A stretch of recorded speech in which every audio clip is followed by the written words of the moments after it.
안녕하세요. 코딩의 신 아샬입니다. 이번 달 개발자 한 달에 책 한 권 읽기 모임에서 읽은 책은 바로 피플웨어죠. 팀 드마르코라고 굉장히 유명하신 분이 있고요. 이분과 티모시 리스터 두 분이서 쓰신 책이죠. 이 두 분은 피플웨어라는 책도 썼고요. 소프트웨어 리스크 관리였나? 그런 책도 냈고요. 그리고 다른 분들과 함께 프로젝트가 서쪽으로 간 까닭은 이라는 책도 냈죠. 이 책은 부제가 있어요. 생산적인 프로젝트와 팀들, 둘 다 복수형이죠. 제목은 보시면 아시겠지만 하드웨어, 소프트웨어 뭐 이런 데서 따온 거죠. 웨어라고 하면 굉장히 여러 가지로 쓰이는데 공산품 같은 의미로 쓰이기도 하고 여러 가지가 있는데 컴퓨터의 구성 요소, 컴퓨터는 하드웨어와 소프트웨어로 돼 있지 뭐 그런 얘기들 하잖아요. 그런 것처럼 우리 프로젝트들, 우리 제품을 만드는 과정에서 사람으로 된 부분들, 우리는 계속해서 어떤 기술들만 가지고서 얘기를 하는데 사람을 왜 계속 빼먹고 있을까? 우리 소프트웨어가 실패한 이유는 무엇일까? 아, 이 기술을 쓰지 않았어. 아, 저 제품을 썼으면 되는데. 아, 이런 방법을 우리가 도입을 했으면, 이런 개발 방법론, 이런 프로세스, 여러 가지 기타 등등을 도입을 했으면 이 모든 게 해결됐을 텐데. 아, 아쉽다. 그렇게 얘기하지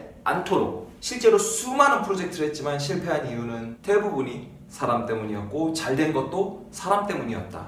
여기에 포커스를 두고 있는 책이죠. 자, 그렇다면 사람들이 뭔가를 하고 있다. 물론 프로세스 중요하죠. 왜냐면 사람들이 일을 하다 보면은 프로세스라는 게 생겨요. 여기서 중요한 거는 자생적 프로세스라는 거죠. 이거는 조금 다른 얘기긴 하지만 살짝 얘기를 했고요. 여기에서 굉장히 훨씬 더 중요한 거는 사람들이 모여서 뭐를 한다면은 프로세스도 생길 수 있고 자생적으로든 뭐든 어떤 기술을 선택을 할 수도 있고, 첫 번째 요소로서 제가 얘기했던 건데 두 번째 요소가 훨씬 더 중요한 게, 첫 번째 요소를 결정을 하는 거는 바로 문화라는 거죠. 우리는 어떤 개발 문화를 가지고 있어요. 그런 얘기들을 굉장히 많이 하죠. 여기서 포인트가 되는 게 바로 사람 중심으로 뭔가를 설명을 한다는 거예요. 우리는 어떤 기술을 쓰고 있어요. 아, 이 기술은 우월하고 어쩌고저쩌고 그런 걸 통해서 그래서 프로젝트가 성공을 하느냐, 그것보다는 우리는 어떤 문화를 가지고 있어요. 그래서 기술을 선택할 때도 이렇게 했고요. 우리가 개발할 때 이러이러한 순서대로 하는데 그 까닭도 이것 때문이고요. 우리가 새로운 사람을 뽑을 때도 이것 때문이고요. 우리가 자리를 배치한 것도 이것 때문이고요. 그 모든 게 거기서 나오는 거죠. 사실 소프트웨어 공학이라는 것 자체가 이거 어떻게 해야 잘 만들 수 있지? 기술적인 접근으로 풀어내려는 시도였던 거거든요.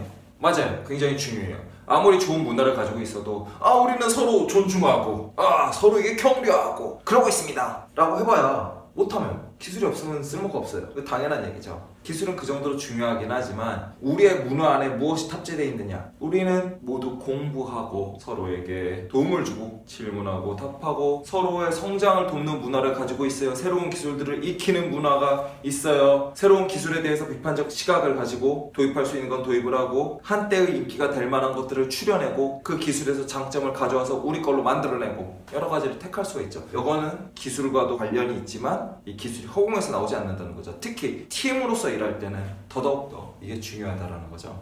이 3판은 2판이랑 다르게 2판은 1판을 내고 나서 세상이 어떻게 바뀌었다, 그래서 맨 마지막 장에다가 우리 책을 내고 나서 이런 것들이 많이 바뀌었어요를 얘기하는 거를 넣어놨거든요. 사실 그 전에 마지막으로 있던 게 3판에선 다시 마지막으로 왔습니다. 바로 잠자고 있는 거인을 깨우는 건데요. 홀거 단스케 하니까 일본어 같지만 덴마크의 전설에 잠자는 거인이라고 하네요. 이렇게 있다가 위기가 닥쳤다 뭐 그런 거를 하는 애라고 하죠. 우리가 언제라도 위기가 닥치면 나타나는 히어로 같은 거죠. 도와줘요 하면은 짜잔 하고 나타나는. 재밌는 게 이게 마지막 장에 있는 게 굉장히 유의미한 게 그거예요. 이 책을 개발자인 내가 읽어서 도대체 무엇을 할까요? 라는 생각이 드는 사람도 있을 거예요. 그럴 땐 마지막 장을 꼭 먼저 보세요.